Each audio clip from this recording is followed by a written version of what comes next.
people are not going to like me saying this.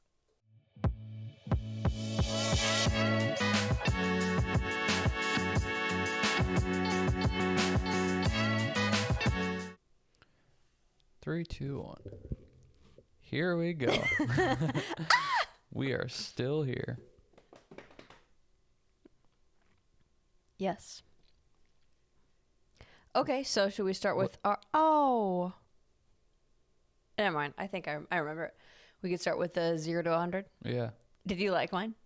Do you remember what I said this morning? No. No, not 0 to 100. It's the asshole or not. Is if you are at a restaurant and they bring something wrong, or if it's like a modification that's wrong, is it bad to say something about it? Or do you think it's just like, you're being an asshole, just let it go? There's so much that depends on it. It's Okay. like, I think there's a range of like, how wrong is it? I will never forget this one time. Carly and I went to Buffalo Wild Wings, and we would get the same thing. Mm-hmm. And they came with the order, and it wasn't what we ordered. It was like a different... Someone like on different tables, kind of? No, like it was like the waitress didn't... Like we said we always would get this certain appetizer, but there was like 2 versions of it. And so she thought we meant one version. So she brought that to where it was the other one that we always got. She brought that. We didn't say anything. We just ate it. Because if I'm thinking of the thing I'm guessing you're talking about, and I'm guessing you got, it's like the sampler platter where one is the nachos. I mean, think of this meal. How good does this sound? And like, also, what the heck? How do you sell this? Like the nachos, you get maybe a couple wings, and then the mozzarella sticks, and then one, wasn't it like pita bread and hummus? Yeah. So you got like the pita bread and hummus one. I think it was such a different meal. Yeah, and we both were just like, this isn't what we wanted. We're like, we're not saying it either. We just both were like, okay, just start eating it. Me, I will pretty much never say anything. I'll never change it or say anything. Just because like, I just don't care. I'll eat anything that I'm like, whatever. I'll just do this. I think that's a tough one, because there's people that are way too crazy about it, where it's like, I said no lettuce, and there's lettuce, change this. And it's like, okay, take the lettuce off of it or something. But there's those times where it's like, this isn't at all what I ordered. Right. To where I can kind of understand that. But I don't know. I think you also have to look at like, did you order it wrong? Because even in that scenario, like, we didn't specify which one it was. Well, that's okay. How I would have handled that situation is I would have been like, this totally could have been on us. Did we happen to order it wrong? Because what we meant was the other one. Because then maybe she'd be able to look back at her thing and go, oh no, sorry, you guys. Like I messed it up. Just keep those, and I'll bring you the new ones out. I just think so far down the chain. Like put it on your, like put the blame on you first. Like, did we order it wrong? Yeah. But even then, like, I'm like, am I really going to have them go back and re-put it in? And like, now this food just goes to waste. Well, it's still eatable. Well, maybe they wouldn't let you though. You think they take it back? Yeah, I don't know. Maybe they would, but then it's like, now the business is losing money because now you just make extra food. And like, restaurants are notorious for having like small margins on food. Like, they don't make that much from what they're selling. And it's like, am I really going to like force them to change it type of thing? I think the one time I would probably say something about it is if they missed something, or like, say if it's a fast food place and you don't have a whole item, then maybe I would say something about it. Or like, I actually got a drink, or if I was missing something, I would. Okay. Yeah, like if I ordered, I don't know, burger and fries or something, and just a burger came out, I would be like, well, how random would that? But yeah, I know. But yeah. If I was missing an item, for sure. Honestly, too, like the drink thing, I would maybe say something about the drink. If it was wrong? Yeah, because they're also making a shit ton of money off the drinks. That's where they're making all the money. Sure. So, although it depends on the drink. If it's something alcoholic, I would maybe switch or ask for the right thing. But if I got, Coke instead of Dr. Pepper, who cares? Yeah, because the drink, I feel like I'd probably like majority of the options. It would maybe just, I have a preference, where the food, I might actually not like what they brought. Yeah. Or like, so it's not worth what I'm paying for it. Yeah. There's definitely a lot of instances where I get it. I think I just wouldn't do it. Yeah. If somebody else I was like, hey, all power to you. I don't really care. I feel guilty. Sure. I feel way too guilty to like have them switch it and go put another order. And then sometimes too, like if they put in the wrong order, they're made to pay for that at some restaurants. The waiter or waitress is made to pay for that mistake. Oh man, I will never say anything then. Just in case. That's why I'm like, screw this. I'm not switching it. Like food is, I would, never mind. I'm not going to ever say anything. There's some hardcore places like that. That sucks. They were wanting to do that at one of the places that I worked at. Really? Yeah. Man. People were kind of annoyed by it or upset by it. I do like when they do that at certain fast food, like they'll re-say the order. Oh, yeah. Because then it's kind of like, if you didn't listen, like, and it's messed up, like, I double checked with you. Yeah. Then it's totally on the customer. Right. Yeah. Okay. I'm not Yeah, going to say anything. I'm not going to say anything then. I didn't know that. That's a good one, though, because it's so dependent on so many different things, I feel like. Mm-hmm. The situation's so... it changes. It's delicate. I wonder if that's hard, if it's like, this is going into maybe a boring part of the conversation, but like, because I'm trying to think, what would it be where it's a substitution that would be so make or break? And it's like, if you were allergic to something. Yeah, I mean, if you've got... I don't know. I don't know. Like, maybe then just, is it hard to just not order those things? It's like, kind of like, are you putting yourself up for a risk? Like, you're allergic. Don't be getting that and then taking the risk. Or like you just are, because you want to be or not want to be, but you have certain criterias that you're following for diet, that if you're like, I want it everything different, I'm going to order this, but like, I can't have this, that. It's like, kind of like you're saying, like, you should somewhat expect this to not be what you want it to be. Right. It's like, it's probably going to get messed up because of all the different changes that you're making and choosing to make. And it's like, everybody's got, I think the thing that, here's where the answer is. The thing that makes you an asshole in this situation is if you're being an asshole in this situation. Like, you're coming in with all your corrections and changes and differences. And then pissed if they mess it up. Right. That's like, I don't know. It's like, you're making their job so much harder than the person that's sitting at a different table that's just like, yeah, I'll have number 10. Yeah. Moving on. Yeah. It's like, I don't have to do anything with it. Yeah. To where you're coming in with all these, specifications and stuff. And I think same when you're saying to take the food back or whatever, it's like, as long as you're nice about it, and kind of like what you said of maybe put it on you of like, I maybe told you wrong or said something wrong, but I don't want this. Yeah. I wanted something else. I think as long as you're not an asshole about it, I don't know. They're usually fine with it. Sure. Like when I was waitering or bartending and I got something wrong, I wasn't like, wow, what a bunch of pricks. It was like, sure. Oh, I got this wrong. Like, you can't just deal with it. Right. Because people are specific about their food or their drinks. That I get it. And like you said, you came here to pay money to have this, and now you're not even getting what you want. It's like, it's not worth paying the money for then. And it's not like I am paying, so give me what I want. It's just, I don't like spending money. So if if I'm going to spend the money, I at least want it to be what I'm ordering. Yeah. But if the customer's an asshole about it, it's like, now I'm annoyed. Well, yeah, it's like, you're mad because they messed it up. It's like, people make mistakes. Yeah. And it also, a lot of the time too, it's like, it's because it's busy.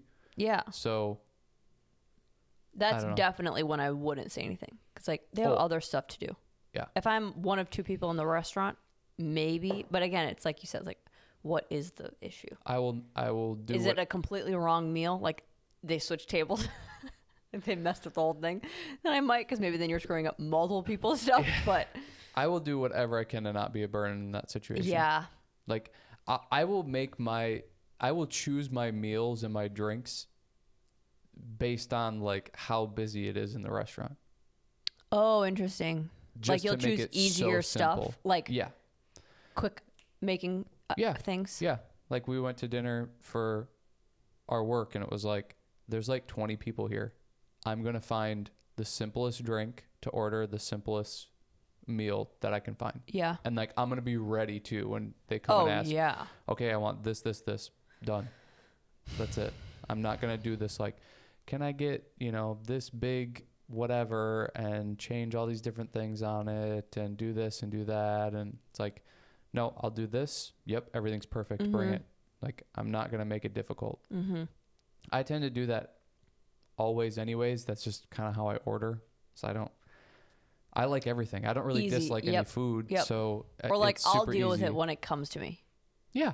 If I don't want If I don't something like on it, I'll something, pull it off or move it to the side or whatever. But yeah, I so don't want to be a burden that I'm like, I'm going to be the one that's easy to deal with here. Yeah. I'm going to try to do whatever I can to be the easiest one.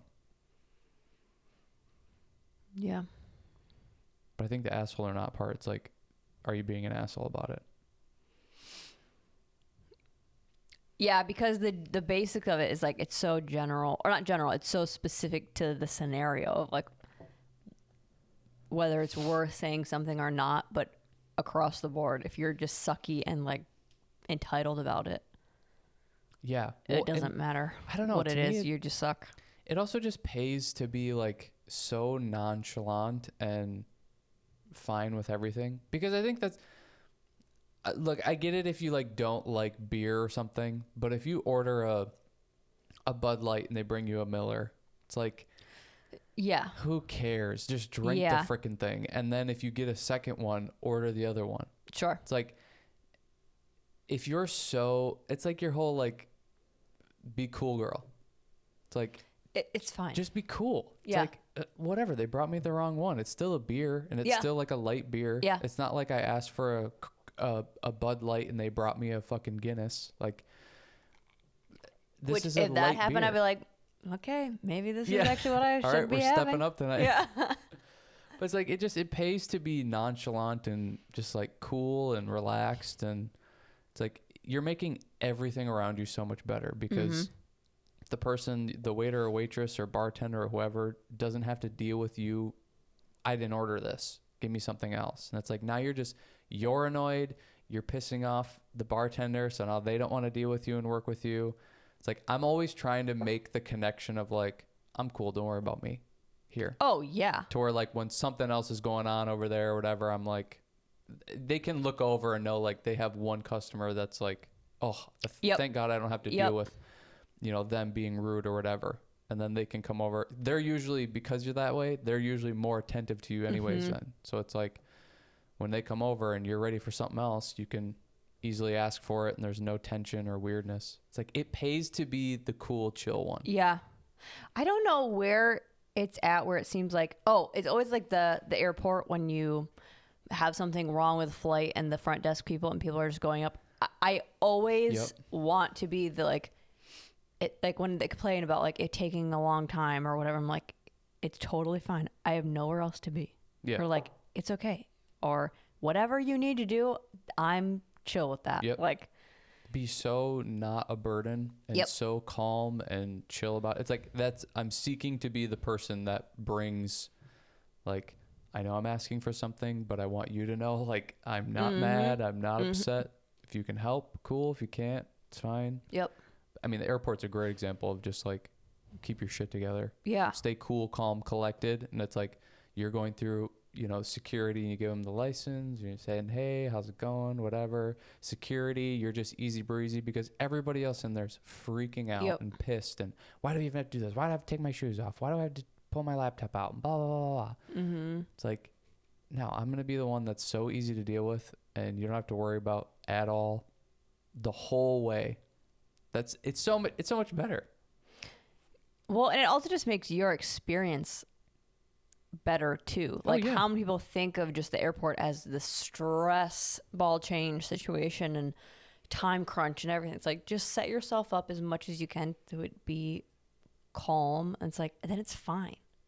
Well, and It's like, I don't care if security takes a long time. I don't care if it's like, I have nowhere to be but just walk to the gate. Like, who cares? If it takes me an hour to get through security, it's fine. I have time. I'm just going to be sitting at the gate anyways. Like, yeah. Well, and that's usually probably like they're stressed. People are stressed because they didn't leave enough time or plan or whatever. I think we weren't really planning on talking about it, but I think it's something that I've thought more about and tried to do more is like, I'm so selfish by nature that I've been trying to do things for other people, just like make my whole life about doing it for the other person. And it has made things so much better than to be in my own little world of what do I need all the time, 24/7. And it's all of these examples of like going to the bar or restaurant, going, through the airport and whatever. It's when you're working or trying to do things for other people, you're not so worried about your own crap all the time that it's like, oh yeah, whatever, this beer's wrong, I don't care. It's like, it's still along the same lines. But the people that are so self-obsessed, they can't get over the fact that they didn't get what they wanted. And that's not the beer that I ordered, and I need the beer that I ordered because it's about me. It's like, okay, but this bartender is maybe having a hell of a time tonight. Or even if they're having the best night and the easiest night, now you're going to make it worse. Now you're going to like ruin it for them, or you're going to, I don't know, you're just going to be the nuisance. And it's the same through the airport. It's like, okay, your flight's canceled or delayed and everybody else is freaking out. And now all these flight attendants or stewardess have to deal with this. And you're going to be the one that also makes it even worse. Or you can not think about yourself so much and think about the other people in the situation. It's like, how can I make it easier on everybody else? I think it just immediately takes you out of what do I selfishly need all the time.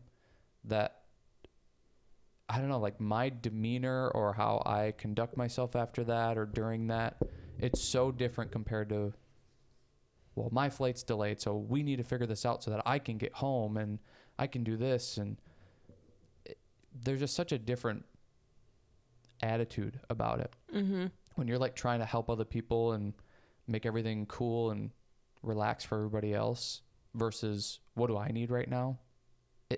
That has changed so much for me because it's like, it just takes you out of your own crap, right? Your own selfishness, right? Because it's like, that's immediately what you go to is just being selfish and what do I need? That's one thing with the airport. I always wondered, why are the people that are at the desk, they're never like apologetic about it. It's just, yeah, sorry, your flight got delayed and now you're going to miss your connection and the next connection isn't for another 18 hours after that. It's like, and they just have this demeanor of, yeah, I don't know, it's just what it is.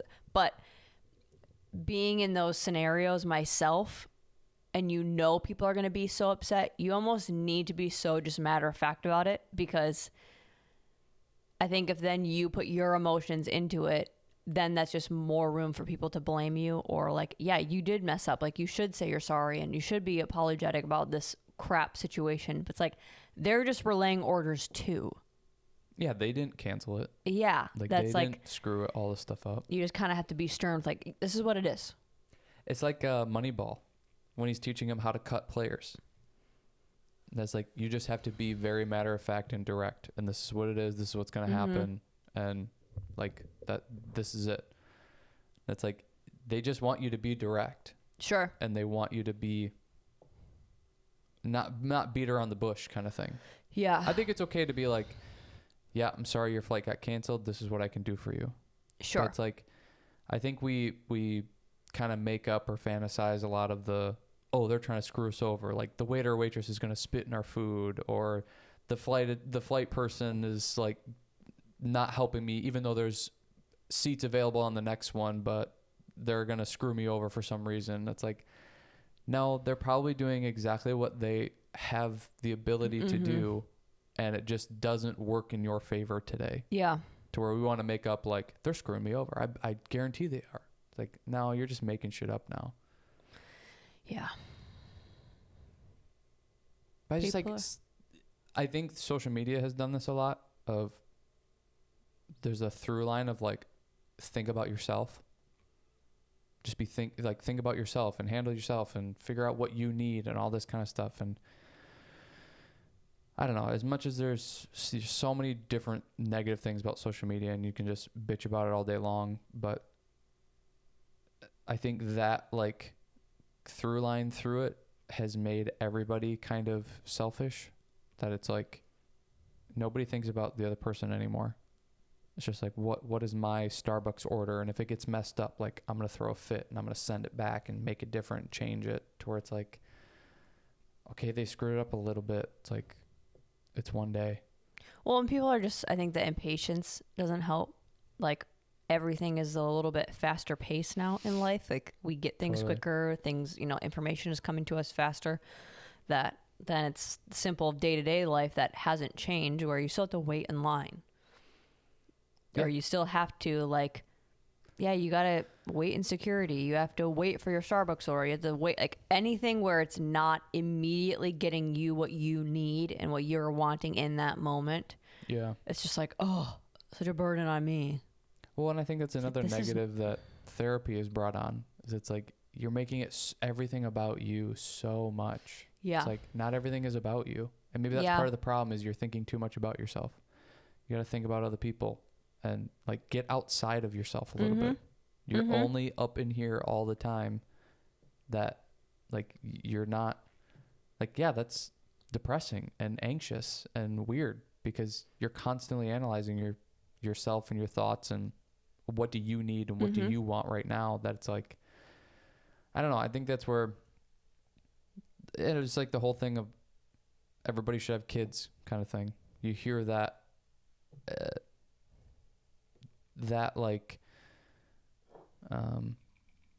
seems like that's common amongst people who have kids, where they're like, I don't have time to think about myself, but that's honestly a good thing, because I have to take care of somebody else, and it's making me a better person. It's making me see the world differently, because I have to protect this person, take care of them, make sure they're healthy, make sure they learn the right things. And it's like, because you're not thinking about yourself finally. Yeah. So then you're also not thinking about ways to benefit you, ways to like soak in your sorrows and what's wrong with me and why everything happening to me. It is almost like you're purposely distracting yourself, but it's for a positive thing. Yeah. Well, and I think there's a healthy amount to think about yourself, and there's a healthy amount to think about other people. And I think everybody nowadays claims of how empathetic and sympathetic and how they just only think about other people all the time. It's like, no, you're full of it. Usually those people that are saying that only think about themselves. It's just like, or in some weird wraparound way, they're thinking about others, but it's just so that happens to benefit them. Right. It's just selfishly for them still.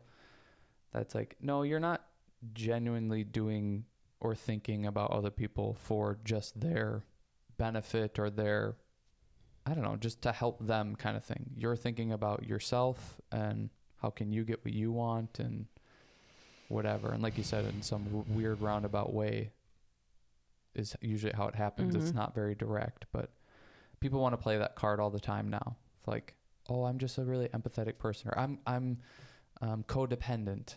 Oh yeah. And I just like need to help other people because that's just who I am. It's like, no, you don't.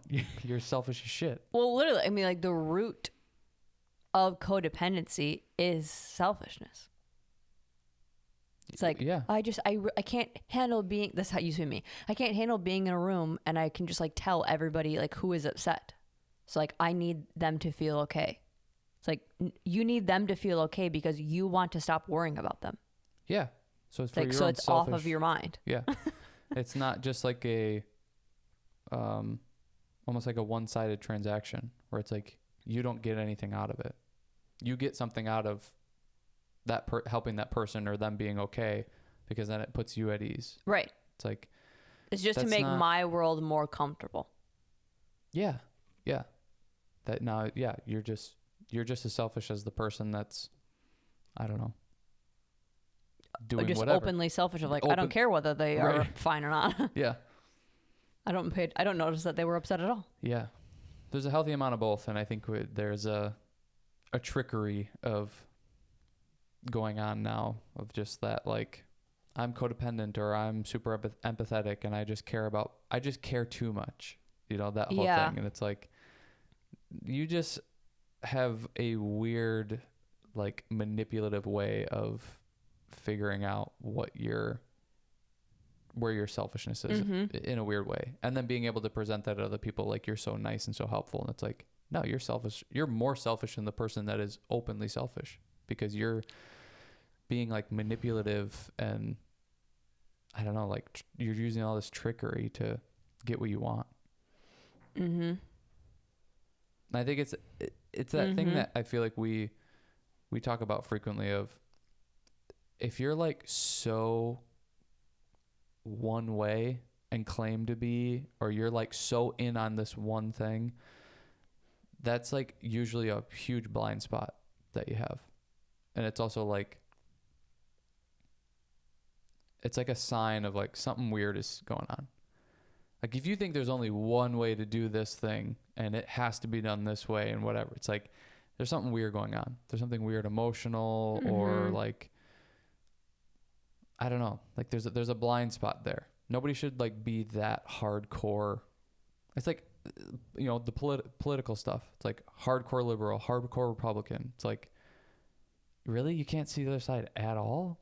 Right. Like there's something weird going on. Right. Or like, I'm hardcore, you know, keto diet. There's nothing will convince me that anything's better than that. Or vegan or carnivore or whatever. It's like, really? You know, there's no like, well, this part about it's good. Yeah. It's like, you're just not being open to other things. Well, and that's a quote that I wanted to bring up and talk about, of like making those words your identity. Like, I don't even like saying I'm codependent anymore, because that's just like so that's all I am. Like I have codependent tendencies sometimes. Yeah. It also could just be, sometimes I just like caring about people. Sometimes it isn't manipulative. Sometimes I don't care at all. And I'll just be like, okay, they're being weird right now, but it's not my job to fix them. They're not my priority. Like, who is my priority in this room? And are they okay? And is there something that I can do to help them? Also, I'm included in that. Like, and it's just, what can I do to make myself feel better? And that's not has anything to do with anyone else changing or adjusting at all. Well, and I think that's everybody. So it's like we are sometimes selfish. We're sometimes codependent. Yeah. We're sometimes nice. We're sometimes mean. You know, you can go down the line. It's like we're all of the things. Yeah. We're not strictly one thing all the time. And it's just, we might have a tendency in this certain area that, yeah, we're at a group gathering and somebody is upset and I can't manage unless everybody's having a good time. It's like, yeah, that's probably some form of codependency that comes up.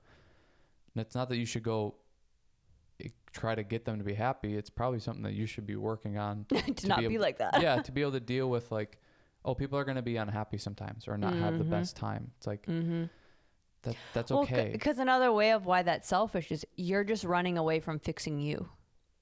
You're constantly looking for other people to make better and to fix and to help because you're not wanting to deal with your shit. Yeah, it's like, really, you have a problem. Yeah. You can't handle other people being upset ever. Well, it could be anything. Right. It could be, I'm not good in social situations. I feel uncomfortable. Or I don't like when these things are talked about. So now I'm just going to hyper focus on the person that's also weird and just try to focus on helping them, because I don't want to just make myself feel comfortable or normal or gain tools to handle this situation better. And you know, people will manipulate that situation, or they'll run away from it and not deal with what their issue of it is. Yeah. It's like, I'm codependent and somebody's not happy. I need them to be happy in order for me to like it be okay in this room. And then once that happens, it's like, now, okay, so say that person is having a good time now. Now it's just you, and you're maybe not having a good time because you're not fixing other people in the room. That it's like, now you have to deal with that. Yeah. But people will like, I'm not going to deal with that. I'm going to, you know, I'm going to start talking shit about somebody. That way somebody gets upset. Or I'm going to, you know, go run away into a different room and hide and be alone just because I can't handle like people having a good time. Weird. People are weird. It's like we all have our weird tendencies and things that we do, and a lot of the time we don't even know we're doing it either. It's like even like that situation, like, oh, somebody's upset, like I want to go help them not be upset, and you don't even realize like, oh, this is some weird thing that I have. Yeah. You just think like, oh, I'm just so nice and I just care so much about people, and that's why I just want to go help. It's like, no, you got some weird fucking thing going on. Like, you're not this angel that everybody, or that you feel like you are. I think that's the thing too. Like, you have to be able to do those things without the emotional, or like without getting a currency from it. If you can go help that person, and if you can go into that helping that person and not get anything out of it, I think you're probably coming from a healthy place. But if you have to go do it in order to get something out of it, like, okay, everything's like calm feeling and better. fine Yeah. now, like I feel better now that it's like, you should be able to feel better without them needing to be happy or be good. It's like, if you're going into it trying to get something out of it too, or you need something out of it, that can kind of show you that there's some weird thing going on here. You can't get a currency from it. You have to do it just because you actually care about that person and want to help that person, or whatever the situation is. Is that so? I mean, I guess it's interesting to me because I do that only with adults, but with kids, like, it is very genuine. Like, I do just want them to feel better. Yeah. It's not like, oh, you're annoying because you're crying. Like, that doesn't clock to me at all. But if it was an adult, you'd be like, this is uncomfortable, this is weird, or I want you to feel better, and that I would just spiral with it. I don't, not really anymore, but like, I guess that's been more so my, what I was like my whole life. Well, where with kids, it's not that. Like, I wonder what changes in my brain. Maybe it's because you don't feel like you can get anything out of the kids. I don't know. I think a good example Adults just make it so fishy to me. Like, kids are more genuine in what they're upset about, it seems like. Yeah. To our adults, like, why did you just snap like that? Yeah. That's weird. What is that? What just happened? Or why are you talking like that? Why are you getting weird about that topic? Like, that's to our kids are just like, I'm pissed at this and I'm going to cry. I didn't get a turn. Well, and what about, like, is it because the kids have the innocence and adults don't? It's almost like the adults should know better. The kids aren't old enough to know better. I don't know. I don't think it's the know. I don't think it's the knowing better. I think kids are just not lying about why they're upset. To where adults seem like they lie a lot, and even lying to themselves about why they're upset. Well, and I think a lot of times they don't even know. Sure. Which is also just another layer of difficulty with that. Well, and but that's the thing, is like, going into that situation of trying to help somebody, then it's like, you have to be totally fine with walking away and this didn't get any better. And that you're going to be able to be okay after that. Yeah. As the person trying to help. Yeah. I think of it like I think a good example is like Christmas gifts, giving gifts. It's like, a lot of people I feel like are able to give gifts without expecting anything in return, and they're totally fine with that. Yeah. It's like, that's how it should be always when you're trying to help people, or I don't know, doing anything basically, is you're never expecting anything in return, and you don't need anything in return. Like, the currency of it is you being able to help. And maybe they don't even like the gift. Maybe they don't like the help. Maybe they don't like the advice. Right. Maybe they don't want to talk, or whatever it is. And being able to be okay with that. Like, you going and giving a gift and them going like, I actually don't want this. That is what I would really struggle with. And I don't necessarily want not saying I don't want to cut off this conversation, but I do feel like I have a laundry list of things I just want to get to. But that is where I still struggle with the most. I don't think I have the codependency stuff as much. I don't think that's my like go-to like action. That's not my go-to action. But if people are coming to me with a problem or complaining about something, I have a problem if they don't take the advice. Or like just come to me to talk about it. I don't do well with that yet. Yeah. It's like I do want them to take what I say. Otherwise, like, why are you coming to me to talk about it? Yeah. I think most people are like that. You think so? I'm definitely like that. I think that's the... Because I assume it's like, if you're coming to me, you probably know what I'm going to tell you. Yeah, probably. I mean, it depends on how much they know you. If they typically know how you communicate or what your advice has been in the past or whatever. Yeah. I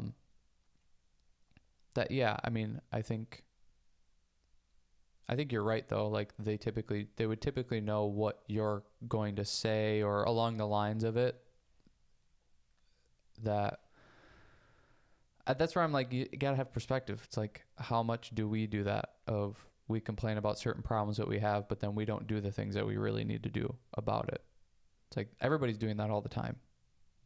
And now it's just you're on the receiving end of it, of somebody's coming to you for advice or help or whatever. It's like... Yeah. Well, and maybe that's where I need to read between the lines more. Well, I don't know. Maybe I don't. I don't know. Because I guess what I'm saying, what we've talked about a lot with conversations, and like our conversations, or when it can be hard with talking with people, is you might not always be communicating for the same outcome or the same goal, or you're not trying to achieve the same thing. So maybe it's I'm seeing they're bringing up a topic that they're struggling with. I just clock that as they're probably wanting advice on it. It's not like someone saying, I love your advice on this, blank. Yeah, they just start a conversation and they're talking about it, and you're kind of assuming that they are wanting your thoughts on it and what to do about it. I think that's just conversation, is people are... That's probably why they are bringing it up. I think your assumption's right, but that's something I've tried to do, is like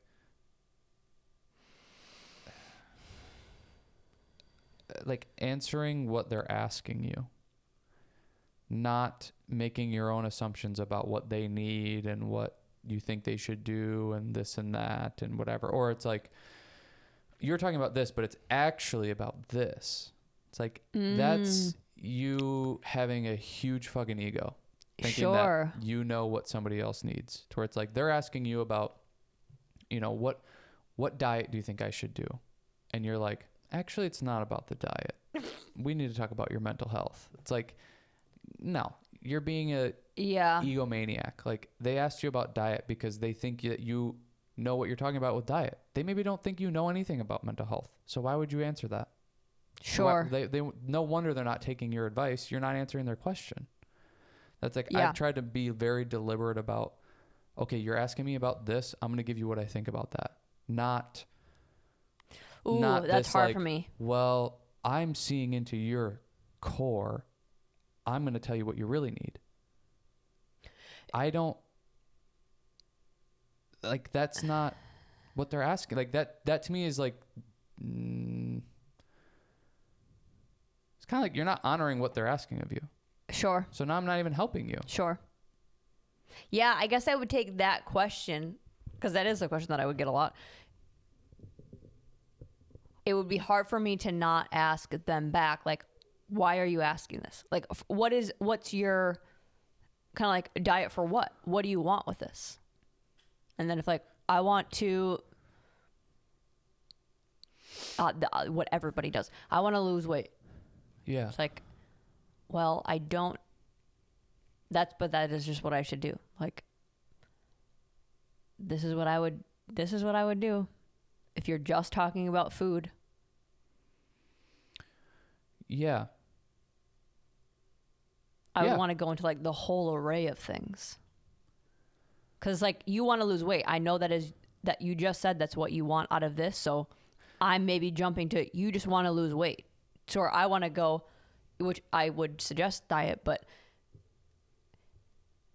Yeah, you want to give them I the would full want to be package. like, but this is what you could maybe start with to get to your goal quicker or better. Like, I feel like I'm not giving you the information that I know. I think that's where you answer what they're asking you, and then you can give more. Okay. But too many times,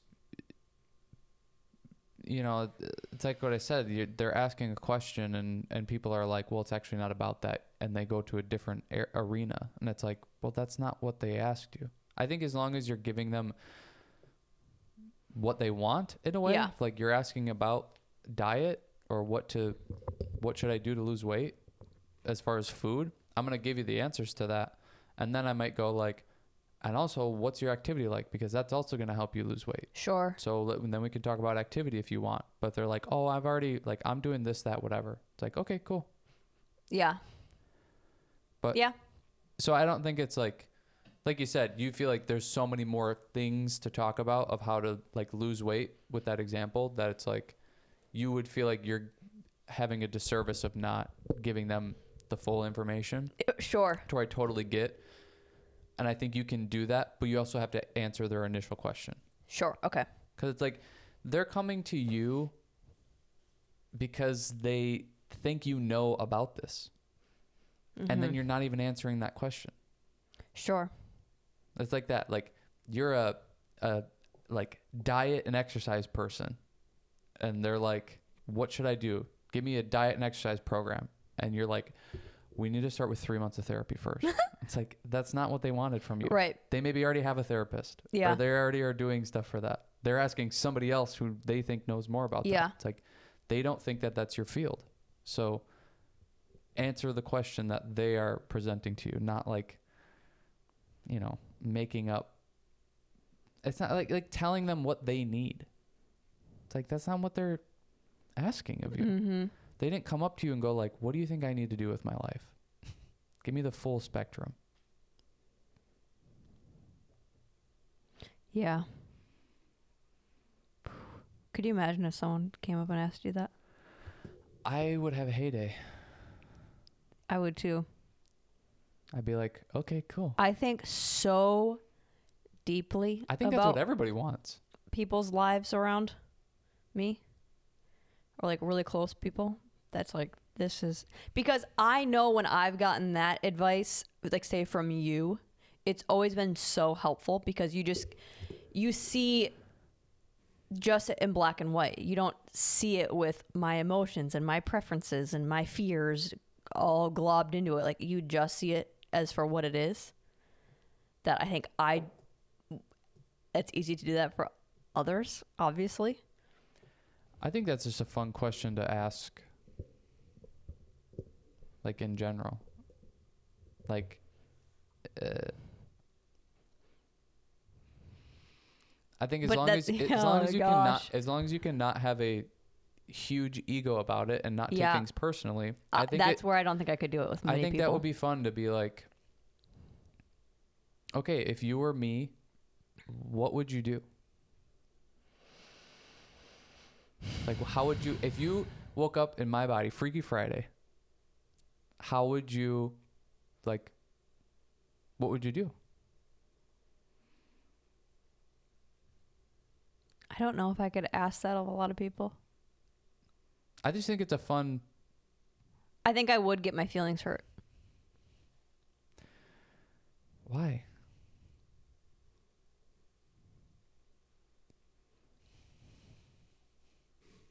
It's just a fun experiment.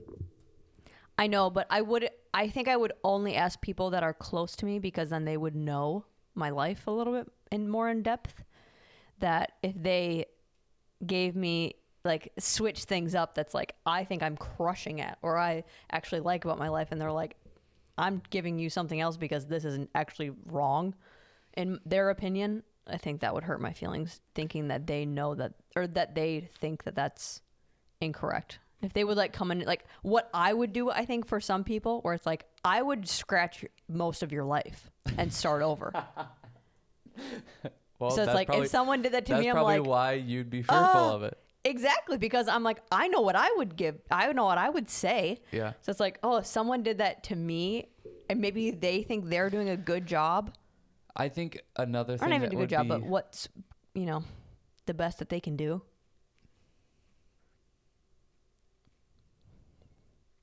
yeah, I don't think I'd be worried about it.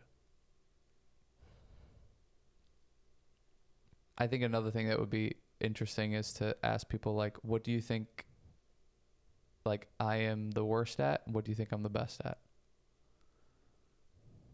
Yeah. And that'd be interesting to hear from multiple people, because if there's similar things, you're like, oh shit. Everybody sees the negative. Well, it's like everybody sees the same negative. Right. They're like, well, I just don't think you do this very well. Yeah. And it's like 3 people say that. And you're like, oh shit. Okay. Interesting. Yeah. Again, you'd have to like totally put your ego away and now not that take I think things I could personally. handle better. Because that maybe seems more tangible. I would think you'd be able to handle that worse. Because that is so personal. Because to me, like if you woke up, as me, what would you do? It's like, that's almost like their brain inside of you. Oh, I would take that as, this is how I would change your life. Yeah. Yeah, so if they change a lot of my life because it's like they think they could do it better. Yeah. Well, that's everybody. That's why we judge. I know. I don't want to hear what other people think they would do in my life better, because then that means I'm not doing the best it could be, potentially. But they also could just not know. But you would be fine with people being like, you're not very good at this. Yeah, like, because this is something that you're not good at that I would try to get better at. That seems easier to me to fix. Really? Versus if someone was just like, this is the list of things in your life that I think you're not doing well at, you're not succeeding at, you could be doing better, or like you already messed up here. Like if someone was like, I think you should have had kids 4 years ago. I would have had kids 4 years ago. I would have gotten married earlier. I would have chosen this job. I would have never left. I would have blah, blah, blah. It's like, that's all stuff I cannot change. Like I can't go back and do that. Yeah. That's also why I don't think that if someone asked me that question, I would do it. Like, I don't think I would say my answer. Well, and that's what's hard, is like having the trust between each other of like that, like I can say this and you're not going to get offended. And that person is like, also has the trust and like, they're not going to try to hurt my feelings. They're going to give an honest answer, and like, I'm going to not be offended by it. That's a lot of trust you have to have in each other. Yeah. And I don't think I have that in anyone but maybe you, that I would feel comfortable doing that and saying that. Maybe me? Yeah. Why not just me? Why maybe?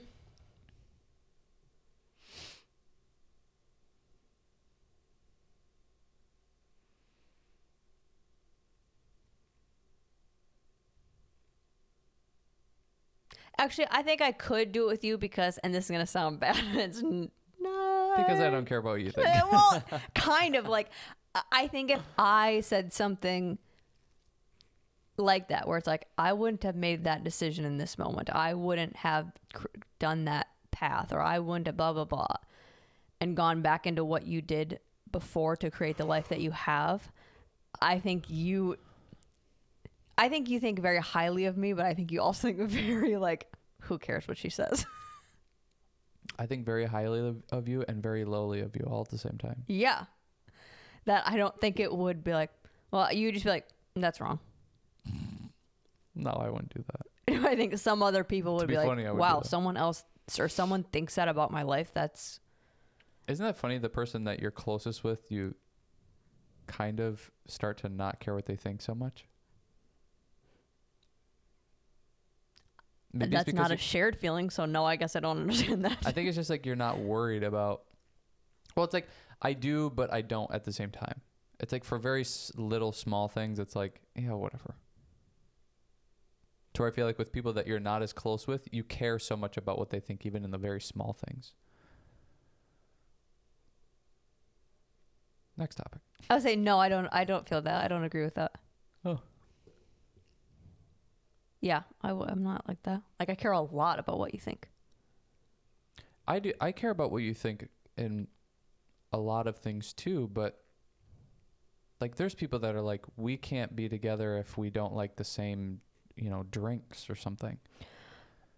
Sure. I guess if it's about me, I care.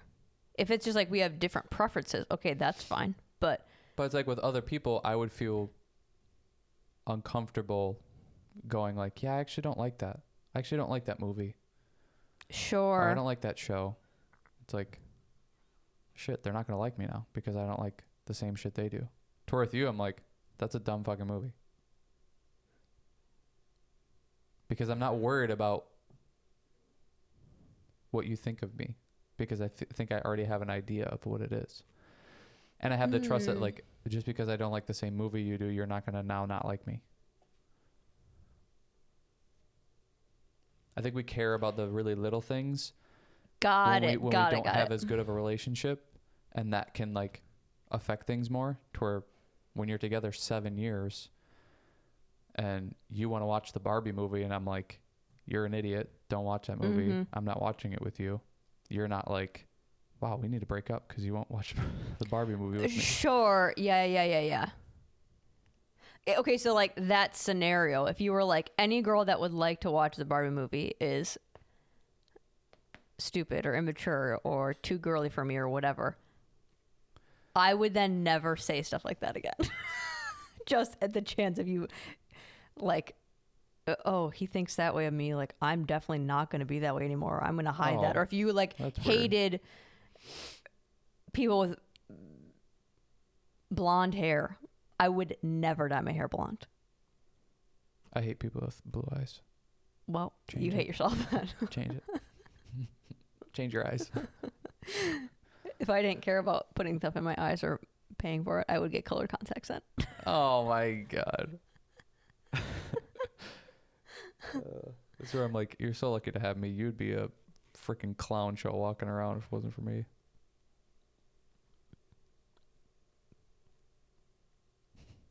Agree or disagree? It would just be whoever I was with, whatever they wanted me to look like. That's what I would look like. Oh my God. So weak. And still codependent. I just do whatever they want me to do.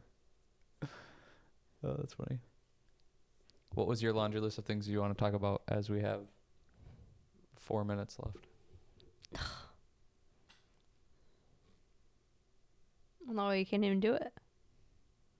Yeah, we can. It just doesn't make any sense, but okay. So Rapid fire. No, that's why I will not do it. Because these are not rapid fire conversations. Well, to you. Right. I want to dive into them. Yeah, I don't. Okay. Now what? Hey, now what?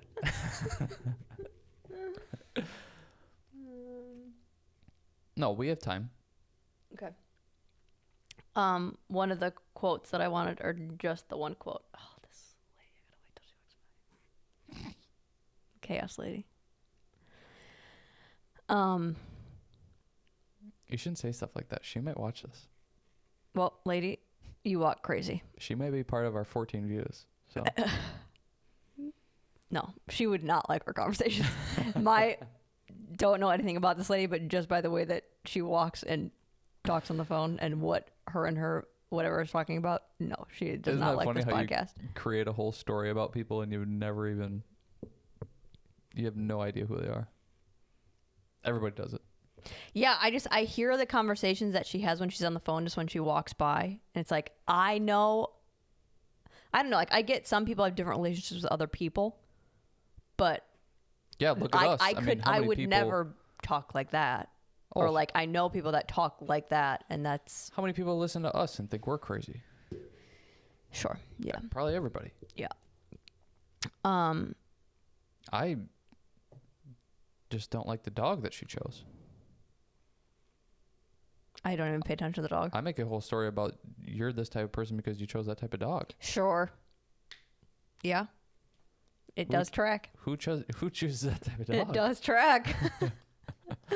That does track with that kind of person that I'm creating in my head. They would have that dog. They would totally have that dog. And they would also drive that car. They would drive in the manner that they drive. Yeah. People do that to us. Yeah. Got to remember that perspective. They're like, they probably walk barefoot on the beach too. Yep, you do. I mean, tracks. It tracks. They probably think grounding is real. The only time that someone has been really where I'm like, wow, that's so crazy that was your perception of me earlier on was Alyssa. When I first started assisting with Dupre, I like one of the weekends had wore like a leather jacket. And she like thought I was this like hardcore badass. Oh my God. Literally the opposite. And she didn't tell me until like years later. She's like, I remember when I first met you, like I thought you were just this like punk girl. Oh my God. And she's like, I was so wrong. Yeah, you could be farther from that. Just because you saw you in a leather jacket. That's hilarious. Yeah, she just thought I was kind of this like cool girl. Punk rock. Tough. And I'm like, no. You have been on a motorcycle. Yeah, but I was not cool about it. That's where I can't wait till we have the wherewithal to like put pictures up. Because I just want you to put that picture up with you, the helmet, on the motorcycle.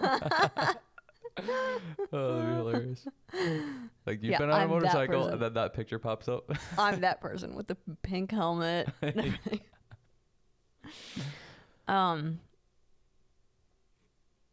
Okay, let's just... I hate this. Why? I'm telling you, we could do what you want to do. Want to do a whole nother hour? I don't think so. So I'm just trying to think, what is there one thing that I could bring up out of the list?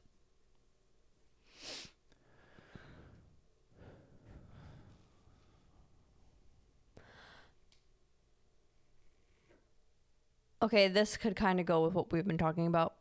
I want to talk about how I think and my belief on this.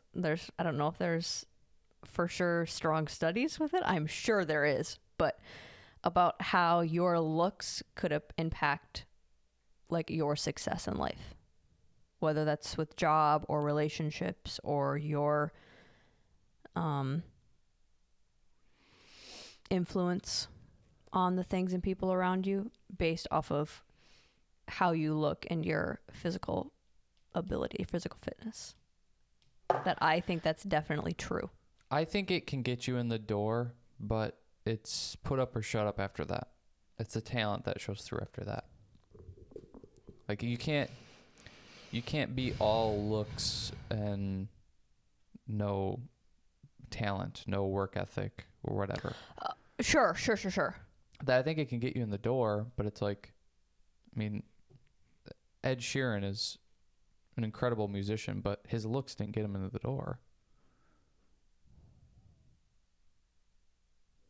But if you had two people that have equal talents and equal credibility, but one person is in shape and one person is not, I would bet the person in shape sticks. Yeah, I mean, it also depends on I don't know if I agree with this because it depends on so much. It also depends on what is the thing we're talking about. Like what job are they going for? And in today's day and age, there's such a we need to fill certain quota of what the person looks like and who they are and, the inclusivity type of thing. Yeah. Like people are so much more worried about filling a stat sheet of we've got this many, Asians, this many women, this many whatever, that looks kind of is becoming not the thing anymore. Yes, I do agree with that. That to me is not based off of your instinct of hiring. That's based off of your needing to fill a quota. So you're not going to necessarily even look maybe at the applicants, like you're just choosing people because of the superficial stuff or what you need to do. Yeah. But I don't know. I definitely think your charisma and all of that also plays into it, and your level of personability, I think, makes a difference. But I don't know. I think of my job. I think if I was a dance teacher and I was overweight or maybe not traditionally good looking or whatever, I simply don't think the kids would listen to me as much. Yeah, that's interesting. I don't. Simply because even something simple in their brain of like. Well, it's also just being presentable too. Like if you're coming in not presentable, then yeah. If you're coming in chaotic, not presentable, like you're maybe not. I don't know though. Kids don't think about that stuff. I don't know if they think about it or if their brain just calculates it that way. Like there's nothing weird going on there. So it's like it's easy to look at and pay attention. The further we get into this, the more I don't think that or this it's is like a thing. Like why are they so intrigued by princesses? Say girls. Like what is it about that that's like the intrigue of it? Well, because it's a like there's no way you're talking about the storyline. It's a fantastical story. You're making me think that this is not a thing at all. You think it's about the story and not just because they're pretty princesses? Well, I think that there's something. I think it's a lot of the things, but I think when you go to the dance teacher example, I don't think they even clock that or think about that. Because it's like the parents do. They're not growing up in it. Well, maybe the parents do, yeah, but the kids probably not. I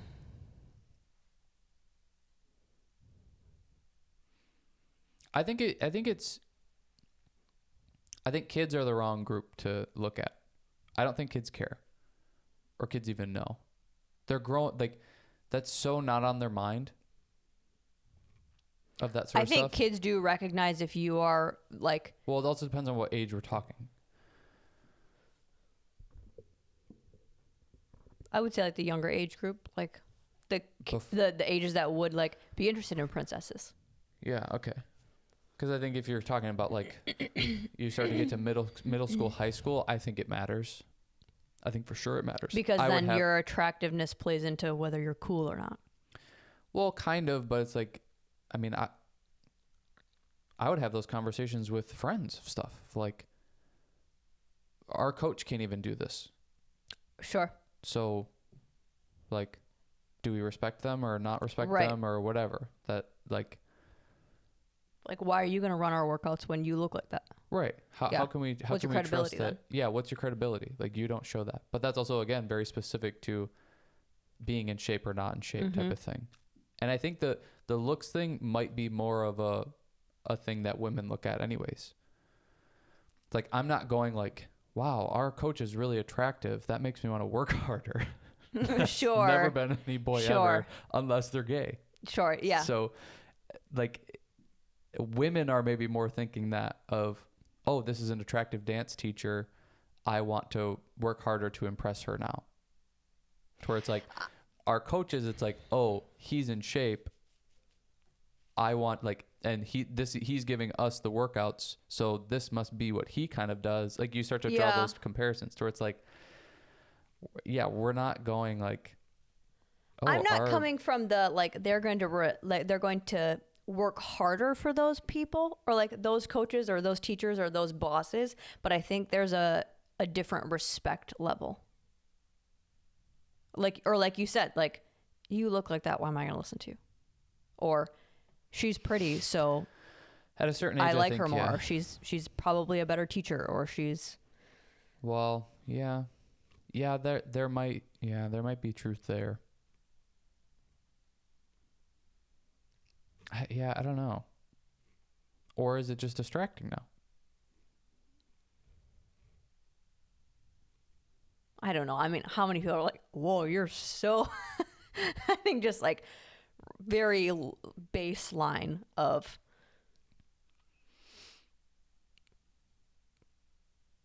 you're somewhat fit, you're somewhat presentable, you look like you put yourself together. I think, I think there's a certain amount that you should be, but then I think it doesn't matter. You can't show up to a job interview with holes in your shirts and not showered and hair's all jacked up and didn't brush your teeth or whatever, and then be like, why am I not getting any jobs? Yeah. It's like, well, because you're not groomed, and they want to know that you can do the basic thing of grooming and being presentable. But I don't think you have to be, I don't think your chances of getting the job, if you're, 6-pack abs, perfect haircut, face is clear, no acne, I don't think your chances of getting the job increases now. And I think in some cases, if you do so much of that, you become more of a liability now, because you care too much about yourself. It's like if I'm hiring people to be a waiter or waitress, it's like, yeah, I probably want somebody that's maybe generally attractive or can groom themselves, but I'm not going to hire the guy that's coming in with 10 gallons of cologne on and perfect haircut and whatever. It's like, you have to have all of the stuff. Sure. How are you in the interview? How are you, did you groom? Are you interviewing well? Do you have experience? There's so many other things that it's not just how you look. Oh, sure. I know it's not just how you look. My debate or question is is it beneficial? Or do you think it plays a role in people's brains, whether they respect you more or not? Or might listen to you more, or think your opinion is more correct, or whatever? Honestly, no. Because,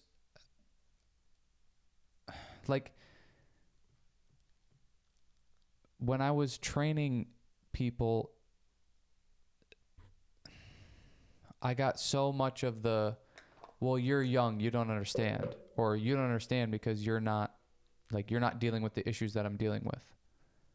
Oh. Now, would they go hire somebody that's is overweight and a personal trainer? No, because that doesn't just work. whatever way they can find an excuse, honestly, in that situation. But I don't think they respected me more because I was in shape. And then you take that to, the job, the type of job definitely plays a role in whether this matters or not. It's like, if you're going to be in some sort of service type job, like personal training, restaurant, I don't know, anything, hotel, freaking check-in receptionist person. It's like, I think you maybe clock okay, this person can has put in effort to look presentable. Yeah. So that is a easy box to check, but then you have to have all the other stuff after it. I don't think it makes you immediately hire that person or respect them more. I think it's the bare minimum. That's what I think it is. It's the bare minimum. Can you look presentable and be presentable? Yeah. Okay, cool. We're not hiring somebody that can't even do that. Got it. Sorry. Okay.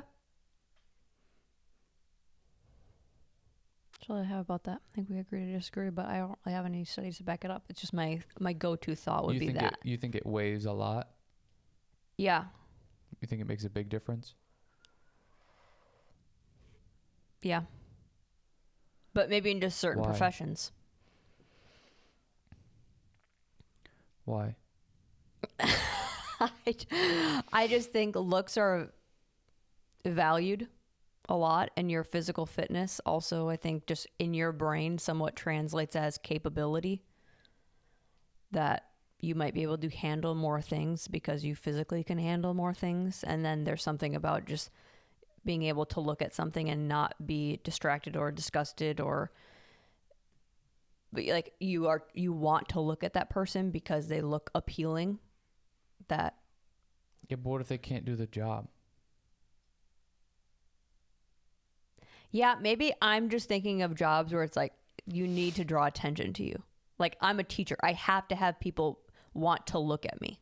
But what if you can't teach? Well, then yeah, then you're just a bad teacher. But I don't know if. Well, I guess I don't know. Yeah. That's where I think this is like a old wives' tale. I don't think it's the end all. I don't think it's the make or break. I don't think if like talent supersedes, but I think looks help. In what way? Like, what is it helping?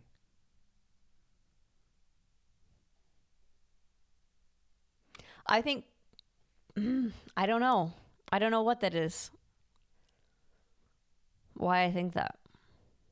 Well, I win then. I won. Yeah. There's obviously jobs where it matters. Like,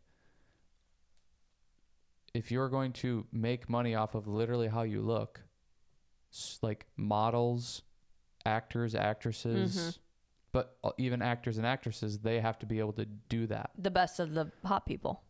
Yeah, kind of. They have to be also be able to act. It's like models probably would act if they could act, but then they end up just being models because they can't act. Sure. Probably not. I think that's a totally two different worlds, but it's like every basketball player would be a football player if they could play football. I'll say that was idiot. Yeah. That was an idiot statement, but I stand by it. That is the truth in my head. I'm going to stand by it.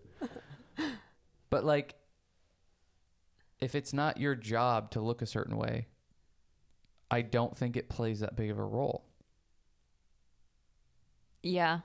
And that's where I kind of go like, if you think that it plays that big of a role, you're a liability now because you think you can just show up and look good and not do the freaking job. Sure. It's like all the stereotypical, or like you see it in movies or TV shows, or you've probably worked with people who do this of like, they think they're so hot and attractive and now they suck at their fucking job. Yeah. It's like they don't work. Like they won't, you know, they don't, I don't know. It's like if you're a personal trainer, it's like that is the prime example of people that just like, just because they think they look good, they become a personal trainer because they think they know what they're doing. Yeah. And then they start working with people and training people and they don't know what they're doing. Yeah. They just look a certain way. That's like, you have all the looks, but no talent or no education to do this, that you're not good at what you do and you're going to fizzle out right away. Or you work with people like in the service industry and you're like, okay, you're maybe attractive and people want to like get drinks from you or something. But then when you're just standing back there on your phone the whole time and not serving, like everyone's drinks. yeah, the people that, you know, thought you were attractive, but now they aren't getting their drinks, they're going to change their mind real quick. Sure. About what's going on here. It's like they don't care about looking at you and they're not going to come back because you're attractive. You suck at your job. They don't want to come to this bar or restaurant anymore because you suck.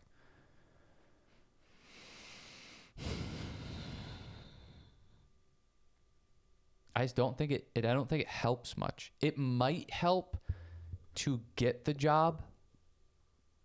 Like you said, if you had the same credentials as the next person, but you're maybe more attractive. It's like what they do with presidents. Like why they talk about like Kennedy. Like he did so well because he looks that way. Well, that's not really why, but nice try.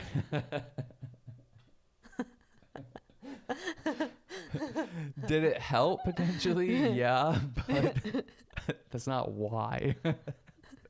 But that is something that I do hear when talking about like the candidates is Sure, they will point out who looks a certain way. But go through the presidential candidates. He's like an anomaly. Like all of the presidents that we had or candidates that we had, they're not attractive people. But did they choose the most attractiveness one out of all of them? No. Each time it wasn't like, well, it's like this guy isn't great, but he's the best out of the group.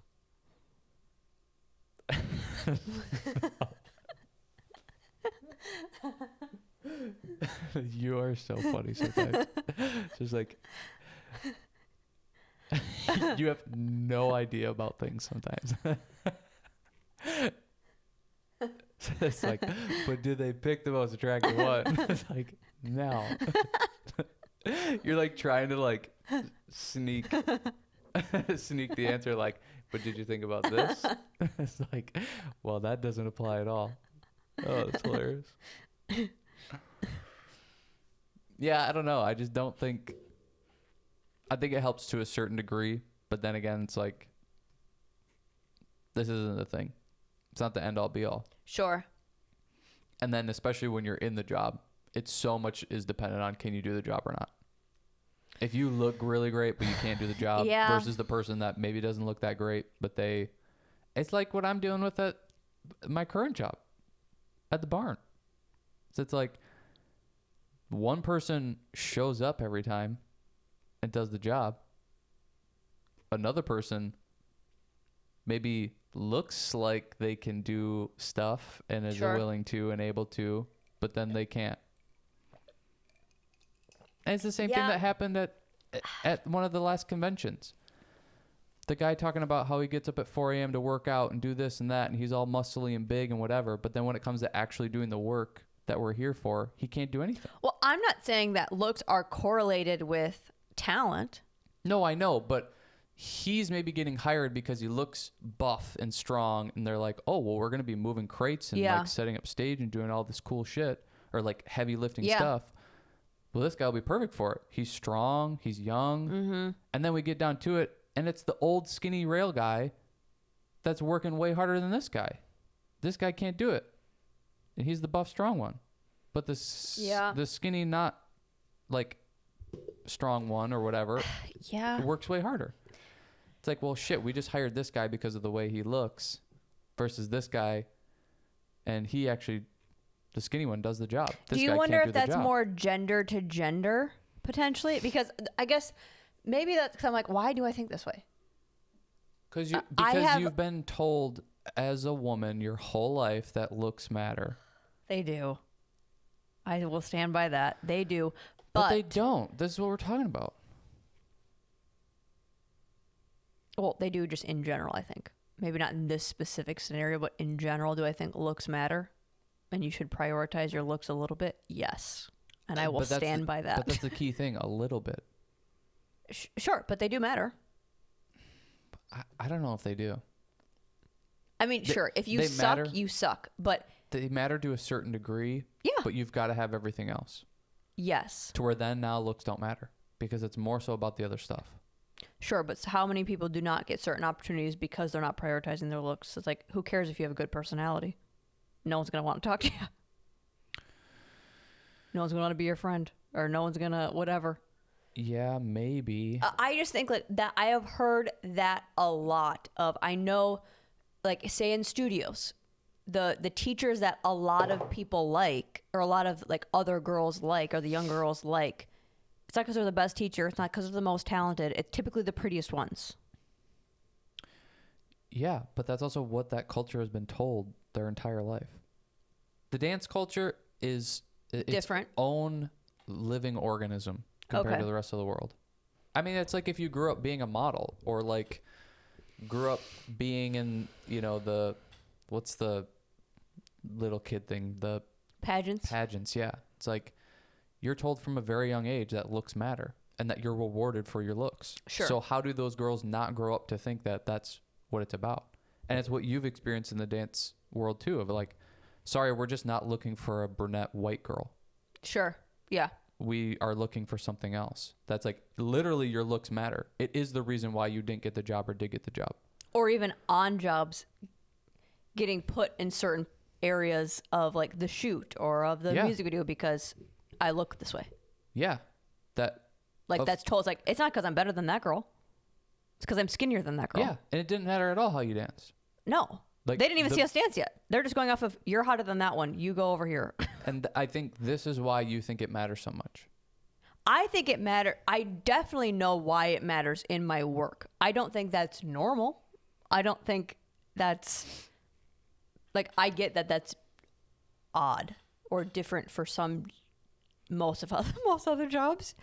I think Yeah. just socially, I think it does matter a little bit, because I also think it shows what you pride yourself on or what you care about, or maybe like what you're.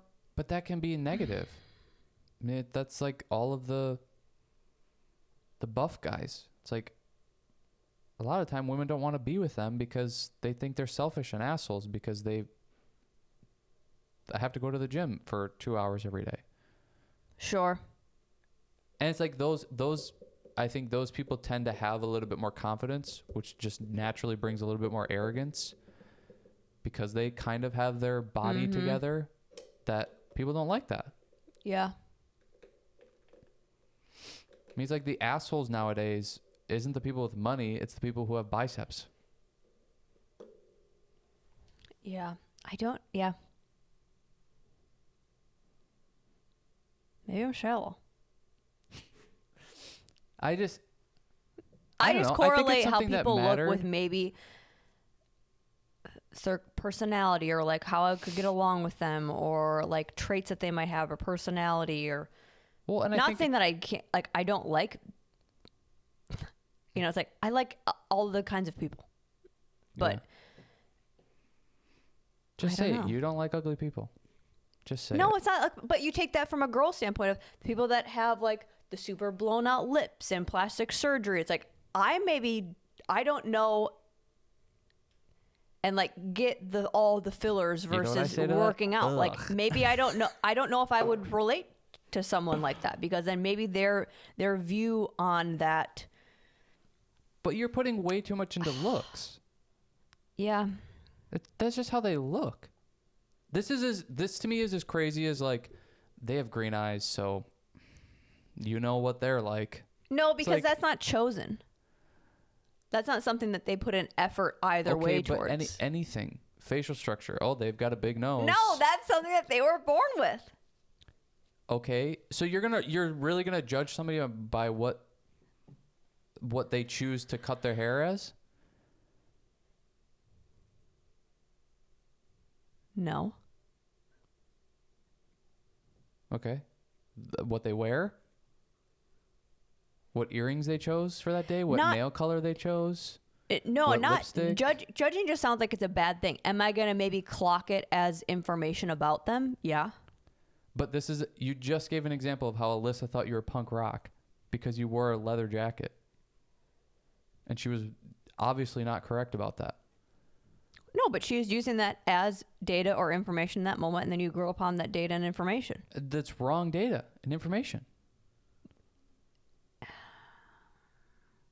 You're making assumptions about what somebody's wearing or how they're presenting themselves when that has nothing to do with who they are.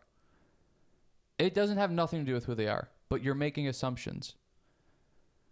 Towards like, you're not punk rock. Sorry to break it to you. I don't think you are, but... Yeah. Cut it. You're right. Cut it all out. Should just end the podcast right there. Just black screen. Oh my god. Yeah. What's that movie where it just like cuts? It cuts like I don't know. like in the middle of a scene. It just like ends. Boom. It's like The Godfather or something. Oh, I don't know. Yeah. Defeated. You are defeated.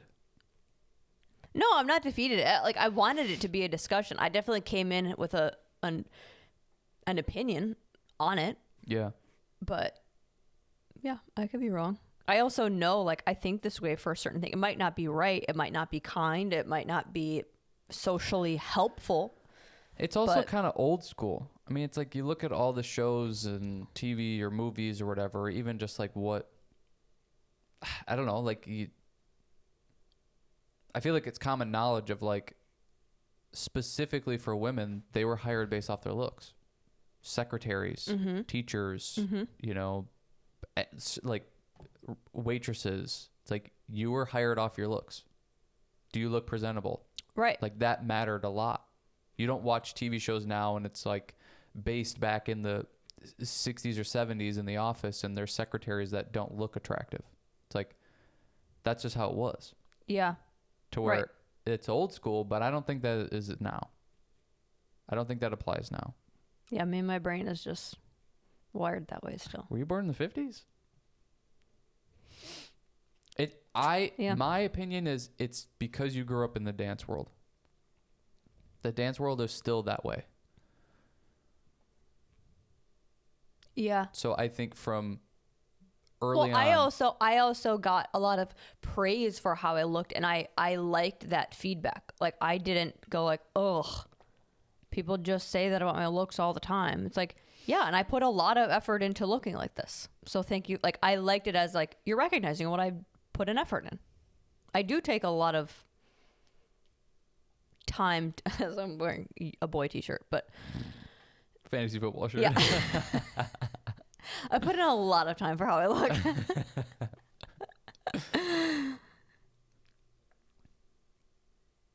Yeah, I don't know. I do. I was like, I do pay attention to how I look, what I'm wearing majority of the time, that I'm in shape, and that I don't look like I'm just flopping around.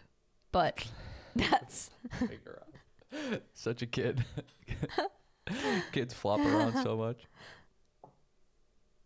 Yeah. But I get that that's not maybe everybody, and that's not needed. It's just my choice to do that, or that makes me feel like I'm. Well, and it's like, I feel think better it's about it. kind of the obvious thing too of like you shouldn't be trying to look a certain way because you want other people to think of you as, I don't know, think of you as a certain thing. You should be doing it for your own. Yeah, because I feel like I'm your own- presenting the best version of me then. Right. That's why you should get healthy, because it actually benefits you. Why to like shower and look presentable to go do stuff or whatever, because I think most people agree when they do that, they feel better. Because they're kind of putting their best foot forward out into the world rather than like, sloppy or whatever you said, floppy. Yeah. But yeah, I think it should be more about that, not like you're going to get a job and people are going to respect you more. It's like, I don't think that's true. People are going to look at you more. It's like, well, why does that even matter? Sure. That has no currency. Yeah. Well, it's Unless like you said. Literally, your job is. Well, yeah, it's like you said. Like you. In a lot of things in my life, that does matter. People looking at me. Well, not currently. I mean, kind of a little bit, but I don't think as much as you think it does. No, probably not. It's like, if I'm bad at my job, I'm bad at my job. But I also think it helps when I look a certain way or dress a certain way, present myself in a certain way. I think it's all like a package deal. But I think you gotta think about it for yourself, not to just like get attention. It's not the attention thing. It's if someone is going to look at me, I want to represent myself in this way, not that way. Yeah, and I wasn't saying like to you. I was just saying in general. Oh, okay. I think doing it for your own benefits and your own like kind of respect for yourself, if that even means anything to you. It's like, I don't think me being like, if I'm going to go work out or go for a walk or something, like I don't need to be freshly showered with like a really great outfit on. No, yeah. It's like, I'm going for a walk or going to the gym. It doesn't matter about that. But if I'm going to go to work, like I'm going to do this. Like I'm not going to show up with bedhead and greasy face. Yeah. And, greasy hair and everything. And yeah. Yeah.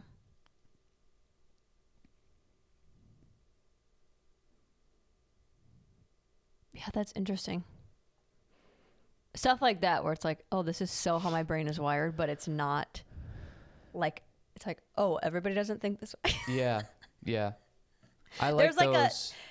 There is almost like a southernness about it. It's like, it's very old school thinking. It's also current based off of like the world I grew up in. But yeah, because like even outside of work, like our relationship isn't just built on that, obviously. Like I think if I got,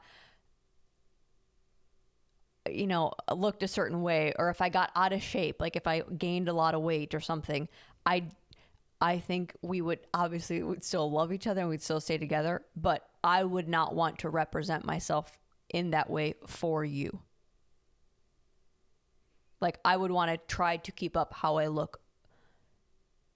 You know Why what I'm not for saying? yourself though? Well, it's always for myself, but it's like, Oh, okay. So it's always for you, but also because you want to. You do want other people to. it's like I want you to be with someone that looks like they take care of themselves and prioritize their health and prioritize, you know. You know, and I think a lot of people would think that's bad, but I don't. I really don't. I think as long as you're doing it for yourself first. Sure. I think it's also. I think it can also be okay to then want to. I don't know, like want to look a certain way or whatever for. Want to look and feel healthy for the person that you're with too. Yeah. It's kind of that silly thing. I feel like you hear this most of the time with guys doing this, but like, oh, well, I got someone, so like, I don't need to try anymore. It's like, why would you stop trying? Don't you want to keep being? Well, and that's where I'm like, that's where I think it needs to be for yourself first, because well, you should want to be healthy for yourself, right? To begin with, and right. then, like, that's where I think it's okay then to also want to be that for the person that you're with too. Yeah. But I think you should be that for yourself first. Like that should be the first priority. Yeah. If you're just doing it for other people, I think that's a short match that's going to burn out right away. Yeah. And you're going to be like, why am I doing this for other people? Yeah. It's like, yeah, why are you? That's crazy. You got to be able to do it for yourself first. Yeah.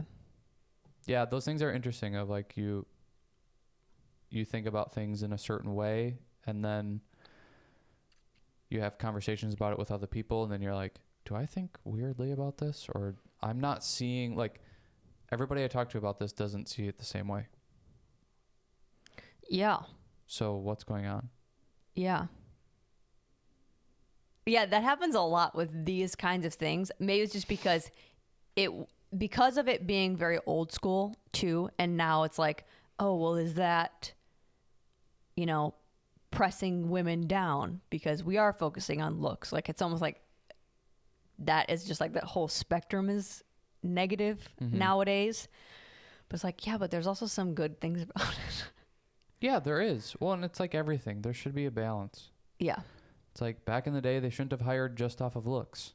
Right. And now today, you shouldn't just hire, you know, it's off kind of looks. Yeah, they're kind of doing the same thing where it's like, looks don't matter at all and blah, blah, blah. It's like, okay, but why are we losing customers now? It's like, well, because you've got a bunch of like greasy boys being your waiters that don't shower and don't like keep up grooming and stuff. And they smell. It's like, no wonder nobody wants to come here. Yeah. Yeah, it's the balance. It's always somewhere in the middle. Yeah.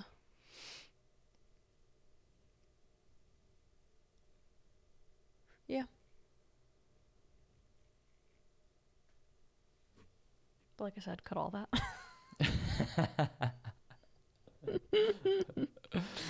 Oh, what's funny is you have to edit it, so you're gonna go back and watch how wrong you were. I don't think I'm still gonna agree with myself. It's not that I'm saying it's wrong. It's I'm gonna see people are not gonna like me saying this, or like I'm gonna sound like a. Yeah, I think you never know though. I mean, we've talked about that too, of like the things that we're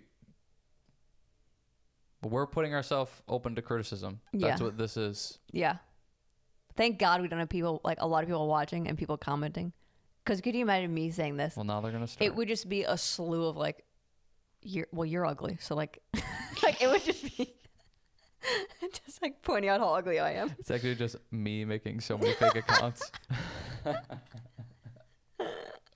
gonna start making fake accounts. You think you would even pull off blonde hair? Yeah. Oh my god, that'd be so funny. Yeah. Yeah. Okay. Is what it is. Is what it is. All right. Got any more brain busters?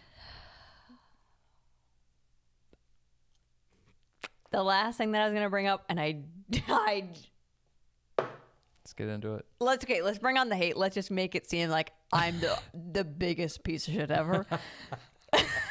Like, let's just go deeper. This is what I love. It's like everybody's like, oh, she's so nice and so wonderful. I'm like, you don't know. You don't know into the deep abyss what's lying down there. Okay, and this isn't along the same lines. It's not for the same reasons, but people are gonna not like this. Here we go. So we were talking about how, like, if there's ever going to become a time where we're not into fitness, we're not into working out, we're not into eating a certain way, and like, you know, how I think, well, we both think it's important for our kids to be active and, you know, And all to see of us that. active and healthy. Yeah. But kind of like, you know, would that stay that way, or, you know, whatever. So I just have a list of notes that I bring up, or I have, so that we can bring it up on the podcast. This is quote by me. This is exactly the word I chose. I said, it's irresponsible to not prioritize fitness with kids. I think it's not only do I think, does it matter? I now am believing that it's irresponsible as parents if we don't do that. Yeah, I agree. Next. Okay, good. I'm happy that you agree with it. I think, I agree. To me, when I was thinking about, I was walking on the treadmill and thinking about this. The reason why I chose like irresponsible, like you're actually being, I think like you might even be being a bad parent if you don't, is, or for me, I would feel like I'm being a bad parent, is for how much we know about fitness and our health and the understanding of what it does to our bodies. It's like we'd be setting up our kids backwards, or not giving them the full benefit that we could be giving them with what we do know about it, and then to just choose to not care about it, or choose to be lazy with it, or to choose like to not find a healthy way to bring it into their life. That is just so, like, you're not trying then. Are you talking for just us specifically or for everybody? Us specifically. Okay. Do I think for others, should we, especially nowadays with how obese kids are, do I think we should all be focusing on this? Yes. Do I think it's as harsh as I'm making it for everybody? No. But I mean, I think, like you said, like how much we know about that for kids, I think that's also where you have to have perspective of, this is also what we're super interested in, that like we know, but the general population probably doesn't know. It doesn't care about it, doesn't think about it. I mean, it's still a very small part of the population that listens to podcasts or like does any sort of like reading books or anything, like any sort of trying to educate themselves. And then now you take the people that listen to like health ones. yeah. It's like there's people that listen to podcasts, but it's only like, you know, murder mystery things Sure. or whatever. You know, it's like, Yeah. there's such a small segment of people that even pay attention to health at all. Yeah. That's like, they don't know all of that stuff. But I think this is where I get harsh, is it's like, it's also common sense. You know that activity is good for you and your kids. And that's where I think like it's irresponsible. Yeah. Like, it doesn't matter if you have an education of it or not. Yeah. You know, common sense wise, it would be better if my kid was outside and active and doing things and playing and in sports or extracurricular activities that has them have some level of activity and fitness and stuff. Just like, you know, it's better to have them eat, you know, eggs and whatever, whole natural foods for their meals rather than Oreos and Pop-Tarts and whatever. So that, like, the health thing to me is not a big question mark. It's like, yeah, it's irresponsible.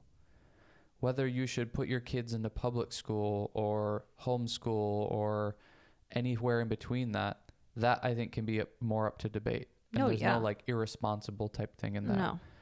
But when we're talking about health, it's like, that's just a preference. That's pretty, not. It's pretty cut and dry. Like, you should be putting effort into your kids being healthy and active. That's it. Like, I just don't think there's a debate.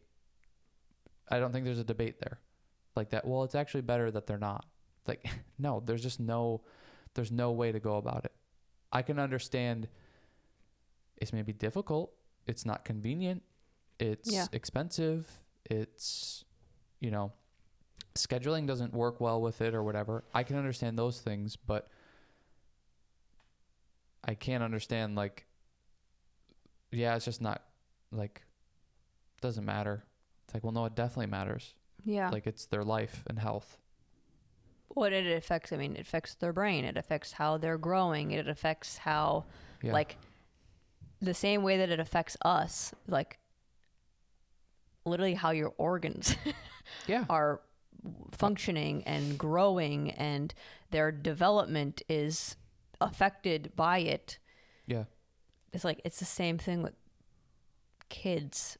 And that's why I said irresponsible, especially for us, because, like, if the reason that we don't prioritize it and don't make it a point to make it happen in some way that is still healthy for their happiness, like, just because it gets difficult, it's like we know too much for how much it affects them to not prioritize it. Yeah, totally. Well, and there's a line too, or there's too much of the kids in 14 different sports at the same time and drained and dragging and can't do anything else. Like, that's also not healthy. Mm-hmm. But like, there's got to be something. There's got to be some or a good amount. And it's like, it's beneficial on all fronts. It's beneficial for the kid, beneficial for the parents, because now the kid is being fulfilled and even just like using some of that energy supply, so then they sleep better at night, and then they're getting fueled by healthy food and they can do more of that, and they just continue to thrive in all of those different areas. It's like they're like fulfilled as a person then with doing all of that. Well, it's like the whole child method. What's that? Like, you're not just catering to having them have fun all the time. You're not just catering to education, so like you're trying to make them smart. You're not just catering to their social abilities. It's like, it's a whole person. So it's a whole child. Like, their health matters. Their physical health matters. Their mental health matters. God, this should be advice for adults. It is. Like, but it's like, they're even like their education and like trying to fill as many holes as you can so that they become as close to as close to a well-rounded person as they develop. And it's like, you know, I guess that concept, especially with education, is like understanding their brain development. So you're teaching them in a way that's developing their brain and not just giving them information. The physical ability, like you're working with developing their motor skills more efficiently at each age, and then blah, blah, blah. But it's like, how many adults struggle with their health as they get older? And it's like, okay, well, we don't. That's never something that we've struggled with. It was also a high priority when we were kids. So I think that's a huge benefit if you can have them learn what a life with having health and fitness being a part of that, then they just don't have that struggle as an adult. It's just like kind of, this is just what we do. Yeah. It's like, that is such a portion or a stress for a lot of adults that, like, again, how I talked about it affecting the kids. It's the same thing of, it affects your relationships. It affects your trust in yourself, your self-esteem. It affects maybe what jobs that you go after because of what you can physically handle or what, like. Well, and I think it's crazy in this time of the depression and anxiety stuff that like we are more unhealthy and more sedentary than we've ever been. How do you not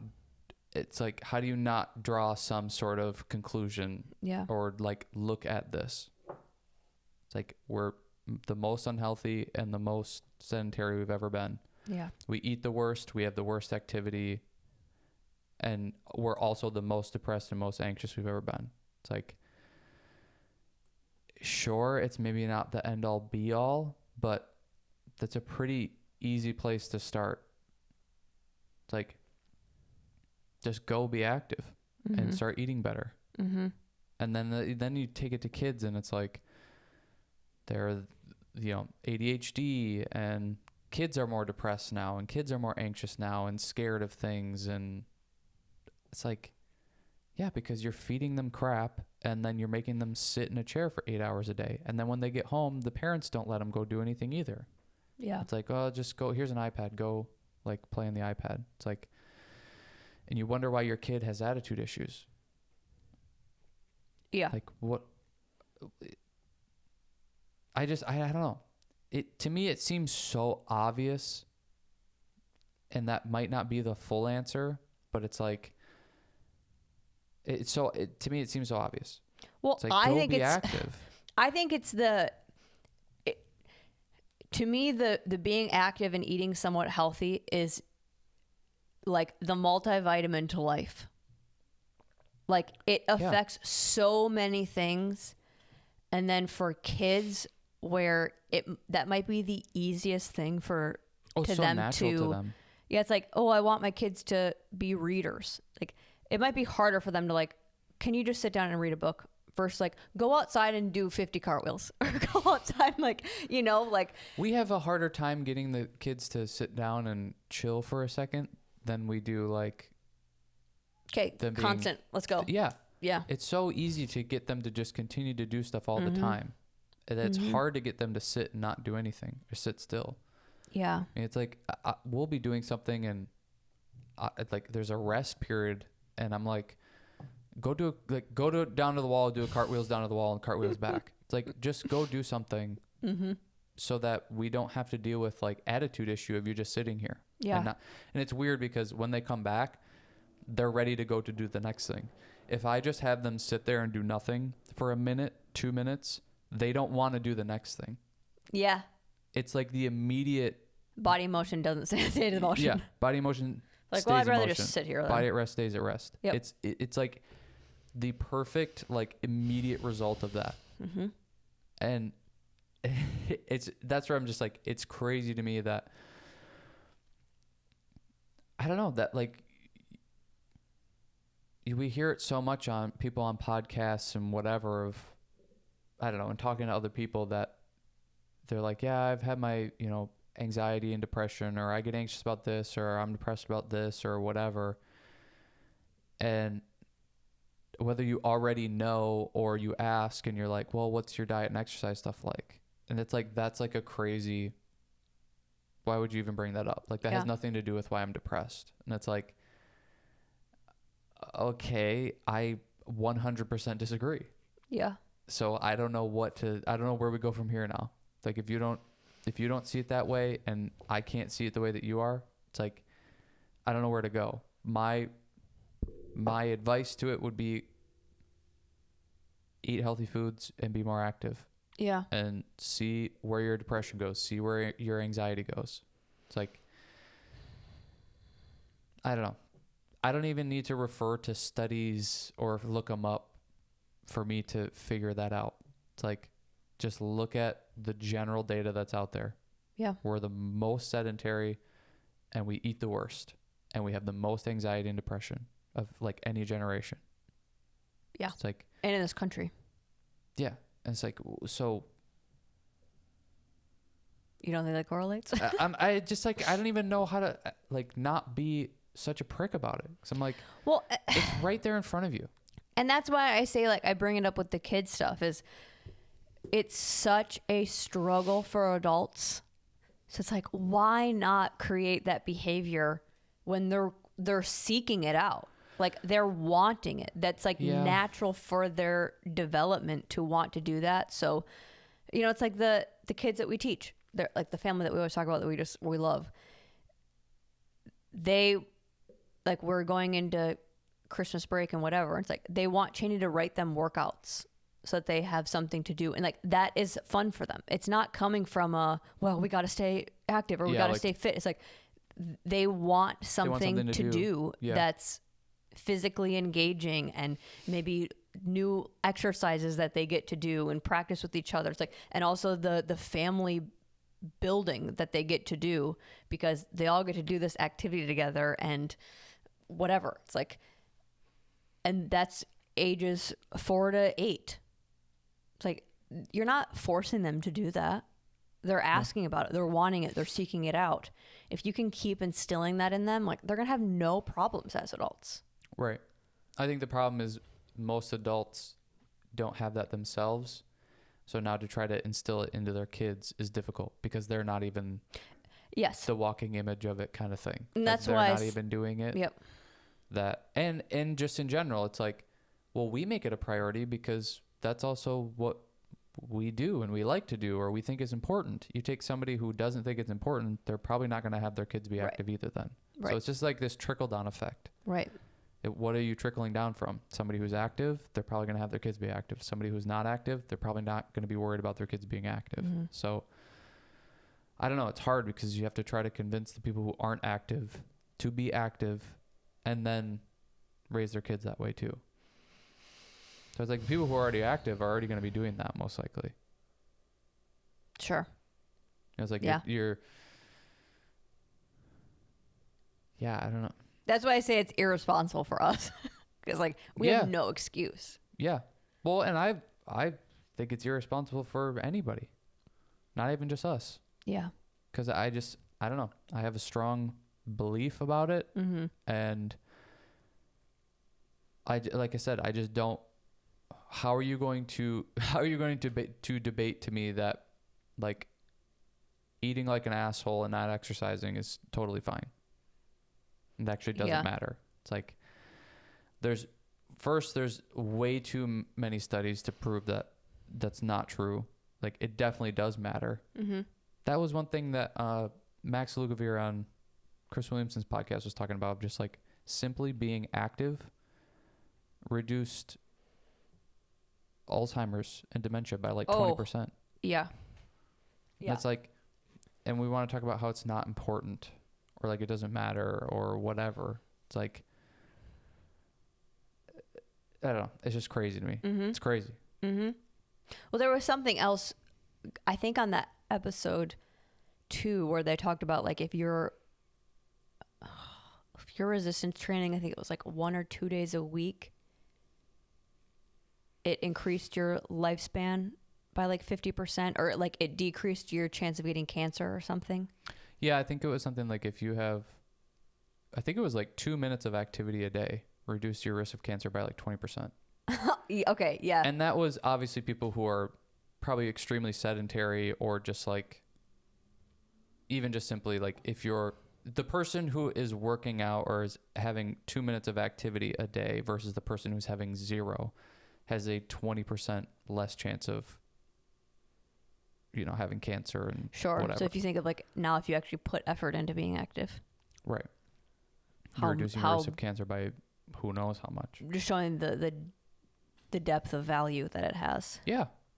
And that's that truth goes through basically every disease and issue that we have. Mm-hmm. Is it's like, well, if you're not active, getting active is going to significantly help your cause of not getting these diseases and these problems. But we don't want to do that with depression, anxiety. That has nothing to do with it. That's your brain. It has nothing to do with it. Activity has nothing to do with your brain. It's like, oh, go screw yourself. Like, it's so stupid. It's so stupid. To act like activity doesn't affect your brain. To act like food doesn't affect your brain. It's like, drives me crazy. Yeah. Just got to keep spreading the positive word. You're like, just gotta keep being positive. As I'm like, go screw yourself. Well, it is like it's like, no, don't preach about what you care about, but it's like the only way to fight the bad information is just to put more information, more good information. Yeah. You know? Yeah. Well, it's like the whole thing, like somebody has to say it or somebody has to talk about it. And in ways that, you know, that you can like help people, support people, celebrate when they are. It's like when the kids ask about the workouts, like, Yeah. that's so awesome that you guys want that. Like, that's cool. Not just like, you know, brushing it off. It's like, yeah, celebrate that those kids want to do that, or when they are doing good in class, or when someone that you know is sticking to their workout plan or their diet that they're going on. Like, being encouraging and supportive of that. Yeah. Yeah, because that can go a long way. Yeah. Okay. All right. See you next week.